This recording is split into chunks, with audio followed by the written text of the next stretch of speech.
এটি হচ্ছে ঘণ্টাঘর, অর্থাৎ একটি ঘড়ি নির্দিষ্ট করে বলে দিচ্ছে যে এই ঘণ্টাঘর কোনো এক সময় কালের সময় নির্দেশ করেছে। ইতিহাস বলছে যে 1880 থেকে 1911 সালের মধ্যে মহারাজা সর্দার সিং এই স্থাপত্যটি নির্মাণ করেছিলেন।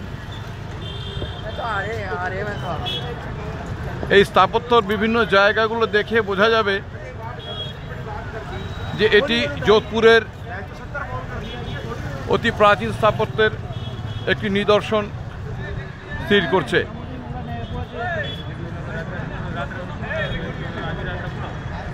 আর আরও একটি বিষয় হচ্ছে,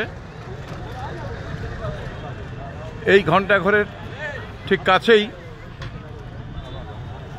একটি বাজার তৈরি করা হয়েছিল বহু বছর আগে, যে বাজারটি মহারাজার স্মরণে নাম রাখা হয়েছে সর্দার মার্কেট। ওই দূরে দেখা যাচ্ছে তার গেট, মূল স্তম্ভটি।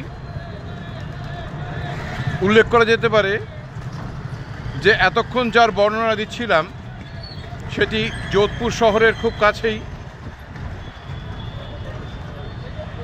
ঘণ্টাঘর নামে পরিচিত। যারাই আসবেন অবশ্যই এই ঘণ্টাঘরের এই স্থাপত্য দর্শন করবেন এবং প্রাচীন যোধপুরের স্মৃতিকে মনের মণিকোঠায় রাখবেন।